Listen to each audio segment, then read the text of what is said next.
All right, so I am a 90s baby. I grew up watching every Sunday night after we'd come home from church, we'd sit down and we'd watch America's Funniest Home Videos. Anybody seen that show? Bob Saget used to be the guy who hosted that, and it was always a blast to just sit there and watch people make terrible decisions about life and then watch them suffer the consequences. Well, now that we live in this day and age where we have YouTube and Facebook and TikTok and Instagram and everything else where media is right there in our face, one of my favorite things to watch is it's called Fail Army on YouTube. And it is just a compilation that comes out every week of people making terrible decisions, right? We all know those videos that pop up and we know what's coming next when we see the setting and the situation, right? Like the dad who's out in the backyard with his toddler playing baseball, wiffle ball, and he's standing like 3 feet from his kid as he pitches the ball, right? Like this, that's going on right now. You know what's coming next. You know what's going to happen when that decision is being made. Or when we see the skateboarders or the rollerbladers or the BMX bikers that are trying to grind on a railway or a handrail at a park somewhere, and you're watching a fail video, you know what's coming next. It's this, right?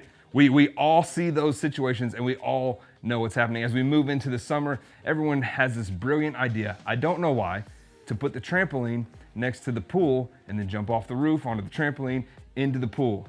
They're terrible life decisions. They're terrible choices that people are making, but it's just so fun to watch and you can't look away. Well, we're kicking off this series this week called No Regerts, where we're trying to give everybody the tools that they need to not live a life full of regrets.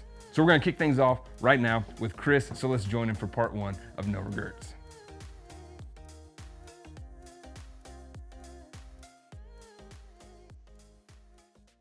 So a few years ago, a friend of mine asked if I would perform a wedding ceremony for his family. Told him I would, gave me the date, gave me the address of the place. I'd never been there, but I kind of knew where it was. It was brand new construction, so kind of excited to see it. Came time for the rehearsal, and I was kind of running late after a long day, and so I put the address into my phone, got driving directions, took off. It said I had 22 minutes of driving. I had about 25 minutes before I needed to get there, so I was cutting a little close, but figured everybody would understand. So I took off, and I was still really busy, so I was making a couple of phone calls, thinking about things to say for the wedding rehearsal, trying to get it all figured out. And I remember the phone telling me to turn left off the highway, and then I think there was a right turn and another left, and then maybe another right or left. I don't know. Anyway, I finally got the great news. It's kind of getting dark outside and the shadows are getting long, and I hear my phone say you were half a mile from your destination, and then you're a tenth of a mile from your destination, you're 500 feet from your destination. You have arrived. That's my favorite thing whenever somebody tells me I've arrived. And so I stop and I look around, and I'm thinking, this place has no signage, no anything. I haven't seen any evidence of humanity forever. I've passed 2/10 a mile back. I passed the middle of nowhere. I'm on the other side of nowhere now. And I just stop in the road and I look, and to the left there's trees, to the right there's trees. Down the road it just looks like it keeps getting smaller and smaller. I'm like, what the heck? And so I go down the road a little bit further, and there's nothing. There's not even homes down there. It's just this little sort of paved road. I think maybe I missed it. I go back a little further. Finally, I'm already supposed to be there, and I call the guy and I'm like, dude, where are you? And he goes, I'm here. I'm like, well, where's here? He goes, I'm at the wedding chapel. Where are you? And I go, well, I'm here. And he's like, well, where's here? And I go, well, I don't know exactly. And he goes, well, seriously, where are you? I can direct you back. And I go, well, I don't know. I over to the left, there's some trees. To the right, there's some trees. Does that ring a bell? And he's like, yeah, it doesn't help. How did you get there? And I told him, well, off the highway, I turned left. Then I went up a little ways. I don't know how far because I was talking on the phone, but I turned right when my phone said turn right. Then I turned left, and maybe one more time I turned. And he's like, well, you don't know where you are or how you got there. How can I help you? Have you ever been at a spot where you just go, how in the world did we end up here? Like, I talk to people in relationships sometimes, and they're like, how did we end up here? We never thought. Or in their job or their career, or people in debt. They go, how did I end up like this? People who are carrying far more weight than they were, like, how did I end up like this? We're starting a series this week. It's called No Regrets, or actually it's called No Regerts. But it's really talking about What could you do in life so you never end up at a spot where you ask the question, how did I end up here? And really, our goal for 5 weeks is just to give super practical advice on how you can end up places where you don't need a do-over. You don't wish you could start from scratch. You don't wonder, how did I end up in this mess? Or how do I end up with these regrets?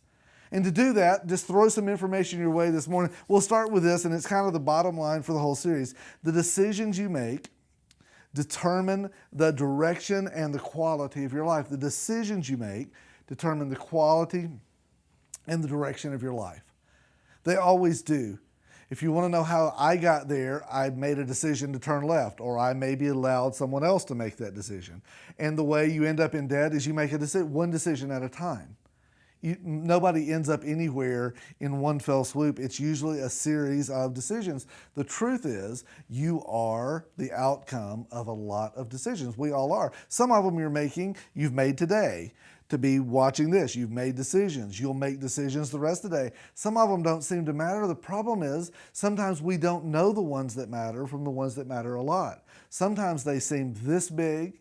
Sometimes they seem this big, but what you got to understand is the decisions you make determine the direction. Let me tell you one more. Private decisions never stay private. In the end, they all have public outcomes.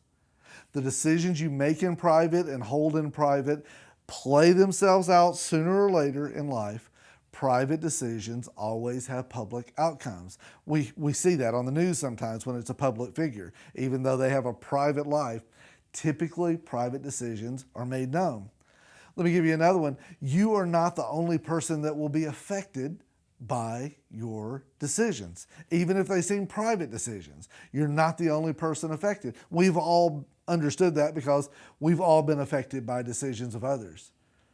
For some people, they'll say, if my mom had not made the decision to leave our family behind, or if my dad had stayed true to his vows, or if my grandfather had just put down the bottle, or if my family could have just stayed more stable, or if they had come home from work and not made that such a big deal and had time for us to be together, or however that plays out for you. It can also play out positively. Because my parents chose to work through difficult days, those decisions have benefited me. I'm just saying every decision we make impacts someone else, and you can make a list of those. Nobody has a life that hasn't been affected, and you don't have a life that won't affect others. Your decisions always, both positive and negative, impact other people by your decisions. The most significant, I read this 2 weeks ago, I read this statement, and then this morning, actually, like 4:30 this morning, I'm up kind of working on this talk, and I opened up my email because I saw it flash through, and it was this saying put in a picture that you could buy for $29.99, evidently. And it's this statement. It's by Andy Stanley. He's pastor, writer. He makes this statement: the most significant thing that you do may not be something that you do. It may be someone you raise. But the truth is, your decisions, large and small, they always change the quality and direction of your life. They always affect someone else, and they always play themselves out to a public point at some point in life. That's what we know about decisions. In other words, decisions are a huge deal. How you make decisions, most of us make them kind of out of the gut. We try to reason through sometimes with our head. Sometimes we bring in others and ask for help. But decisions are tough and complex. Often they come a lot faster than we think they are. And often the ones that we didn't even recognize we're making are the ones that determine the most things in our life. When it comes to decisions, we have to learn that there is a relationship when it comes to decisions between good questions and good decisions. Now, this is hard because typically what people want is good advice. But where we want to land in this series is we want to help you have some questions that you can ask that will help you determine a good decision. What we don't want to do is give you advice on what you should do. We want to give you the means to make great decisions that will last you for a lifetime. For some of you that have children, we would like to give you material that over the course of the next 10 or 15 or 20 or 30 or 40 years that you can teach your family that will help them make great decisions and will help them not need do-overs to live a life with fewer or no regrets. That's our goal. When that happens, everybody wins. Good questions have something to do with this if you want to make good decisions. Here's what we want to say. If you will ask, here's the three things. We're going to say it this week, next week, next week, next week, next week. If you will ask appropriate questions, if you will answer honestly, and then act. If you will ask appropriate questions, answer, not just answer. We all answer. It's easy to ask and answer. Answer honestly. We're going to kind of deal with what does that actually mean in the next week or so. Ask, answer honestly, and then act. It will lead you over and over to make better decisions.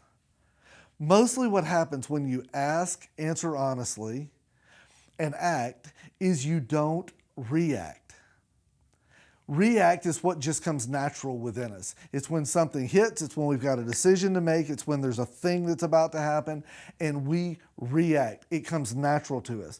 Unfortunately, natural is not usually our best served method. Instead of reacting, the word we want to use, this is what happens when you act, or when you ask, answer honestly, and act, is you respond. A response is much different than a reaction. The truth is, a response is a decision. By the way, a response is super important for a lot of reasons. When I started this talk and said, there's this thing, every decision you make determines your quality of life and direction of life, some of you would push back and say that's not true because my decisions haven't determined the quality of my life. It is the decisions of people that I've inherited now. The reason I struggle is because of what happened to me. The reason I have what I have is because what's been done to me. And for so many of us, we end up in the spot where we almost become victims for life. Well, the beauty of a response is a response says, I'm going to ask and answer honestly and then act. And what it does is it allows me to reclaim some control in my own life. Let me just give you this information. The difference in people who have a good life direction respond rather than react. Let me give you the difference. A reaction creates regret. You usually end up with, I wish I could do it over. Reactions often lead to I'm sorries. It's the conversation you have. And I think people are always grateful when we say I'm sorry, but you know when people are even more grateful? It's when we quit reacting. And for a lot of us, we have this habit of as soon as something happens, I react. And when I do, it causes hurt or regret. And then we go to I'm sorry. And then people say you were sorry last time and the time before. And here's the answer. Somewhere we've got to quit reacting and start responding. Reaction creates regret. Responding creates a bridge. Let me give it to you another way. Responses move us forward while reactions move us backwards. Now, we can all get super judgy about this, and it's hard to see the difference in, it's easy to see the difference in a reaction and a response. If you want to watch it, watch anybody with a toddler. Now, we can get judgy about this when it's somebody else, but here's what happens. The toddler like raises, I want what I want, and so they get louder, they get more obnoxious, they get more whatever it is. And as they do that, often a parent will do the same thing because you want to be heard or you require being heard. And so as the kid gets louder, the parent gets louder. If you go to Walmart, you can just experience this over and over. It's like a free show. And one gets louder and you just cringe when you're watching it because you think this is so not worth watching. It's a little Jerry Springer-esque. But the truth is, everybody who's ever had a toddler has been through it. And that is the price of reacting. A child does, and we react to the child, and the child reacts to our reaction, and everything gets bigger and weirder, and if you don't, I'm going to have to. And all of those things, I'm going to count to 47 3 more times, and all of those things happen. But the truth is, we can judge somebody else, but we all have those things in our life. And it is a struggle for every one of us not to be reactors. And so the first thing we find out is that reacting is easily spotted in others, but it's often very difficult with us. Let me give you the next one. Responses move us forward. Reactions push us back. Let's go one forward. To react is to relinquish control of your own outcome. When all I do is react, I say whatever comes my way, I just have this natural bent, and all I can do is all I can do. However, a response moves just the opposite direction. It actually takes back the control of my life, and it allows me to write my own story. Man, there is a huge difference in those two things. So I guess the question is, why doesn't everyone just respond instead of react? Matter of fact, why does almost no one respond instead of react? If reactions cause most of the pain in our world, or when what a reaction often is, it just feeds my appetite, it feeds whatever I feel like I want inside, why doesn't everybody respond? And the reason is because responding requires something that most of us don't want. Responding requires the pregnant pause. What a weird phrase. I put the word pregnant in there just to make everybody cringe a little, and look, it's working. Something happens between conception and birth. A lot of things happen. For some of you who've been through this, you feel like it is eternity. But what happens is formation. What happens is things come together and begin to make sense. And when we respond instead of react, we pause long enough. What do you do during that pause? I'm glad you asked. We ask, we answer honestly, and then we're ready to act. But during that pause, we actually get our faculties around us. We make sense of things. What we want to do for us over the next few weeks is understand this statement. A well-placed, appropriately timed, thought-provoking question will set us up for the best decisions we could ever have. Those things are important, not just questions, but well-placed, appropriately timed, and thought-provoking question. What we want to do over the next few weeks is give you 5 questions that you can add to your decision-making grid. And the reason I say add them is because you have a decision-making grid. And if I were to ask you, what is your process? What are the questions you ask to make decisions? You have one. You have a set of them. They may be different than mine, and they may not always be consistent. I just listed some because I've been asking this for a few days. Here's what some people would say. Well, I enjoy this. Like, will this suck or will I like it? That's an easy one. Will I enjoy it? For some people, the next piece would be, what will it cost me? Time, energy, money. If you're tightwad like me, you're always like, well, what will that cost? I don't look at the piece of furniture or the car or the clothes or anything else till I know what it's going to cost, because that might make my decision before I look at it any further. Third piece, maybe this would be you. How does it affect others? Because you're a caring person. Beyond that, will anyone find out? That's what a lot of us do. If I do that, is there anybody looking? Will anybody know? And then if you want to go a step further along that line, what's my out if someone does find out? But I don't know what yours are. These are just a set of questions, but you immediately ask questions whenever there's a decision.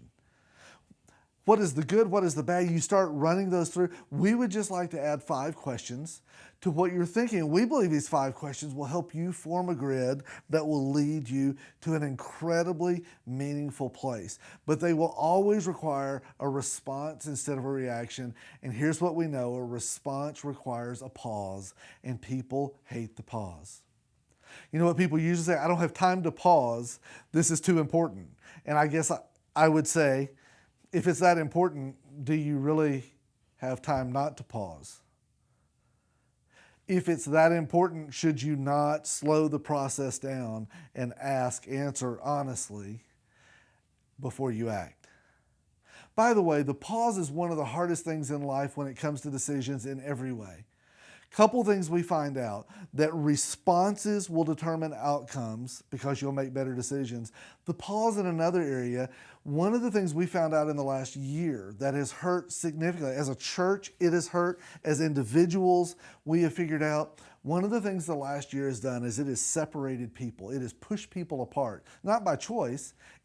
Some of it by choice, but around COVID and all of those things, we shut down so many things. And a lot of people love privacy, and a lot of people have said, I wish we could live that way forever. But by and large, what we have found is that people need other people. When it comes to this issue of making great decisions, when it comes to these issues of pausing and having sane thoughts and walking through healthy questions, well-timed questions, what we found is that no one was built to do it alone. We are made to go through life with other people as part of our journey. Our navigation is always healthier when there's other people around. When God created the earth, he put people on it. He put two of them so they were there together. And then every day he walked with them. And when that was happening, they were at their best. You know why? Because we're always better together than we are alone. We make our worst decisions often when we're either with wrong people or no people. Around here as a church, Journey so believes in that piece of community. We believe that you can never be at your best if you're not navigating the heaviest pieces of life with other people.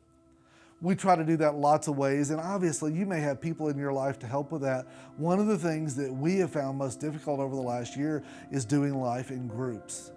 Our community groups, we usually start up 3 or 4 times a year. Over the last year, it's been really difficult. We kick those off next week. As a matter of fact, all across online and in person, we are trying to kick those off this week.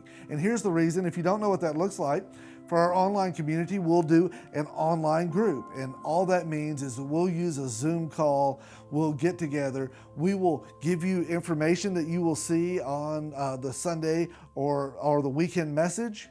We will follow that up with you if you're doing it with some notes that'll help you follow along and think about it and set you up for your group time.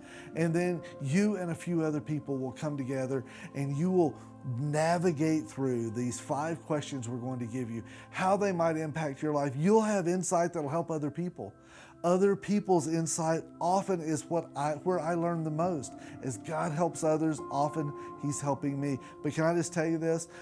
It is a pause that is required, and most people say, I don't have time for that pause.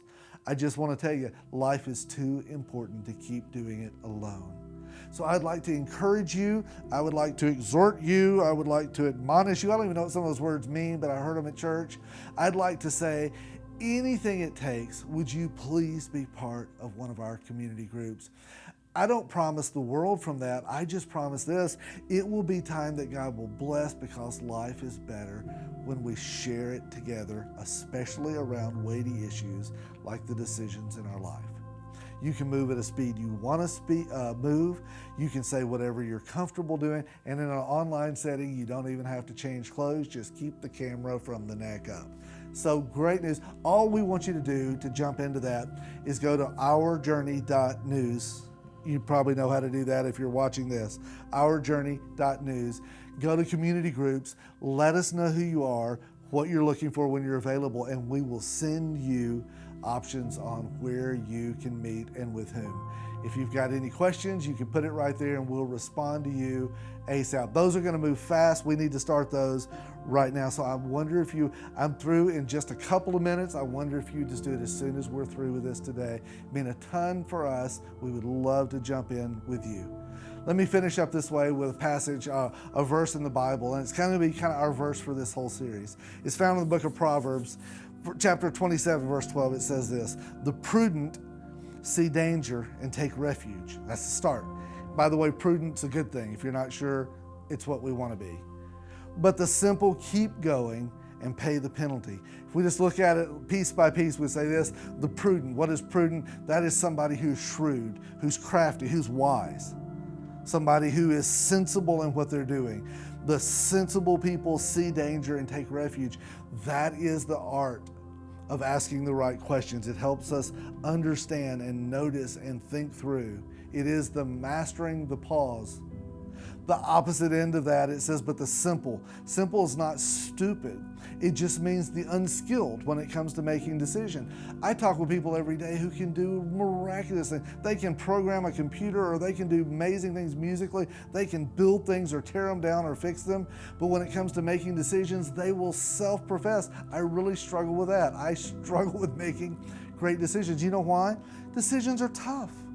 And most of us didn't grow up in a place where somebody taught us how to do it. So we've just been doing it our whole life. Kind of what comes natural. Can I just say natural doesn't work? It is not the way to make great decisions. What you would be, what I would be if we haven't been taught or worked on that is simple, unskilled, might be another word.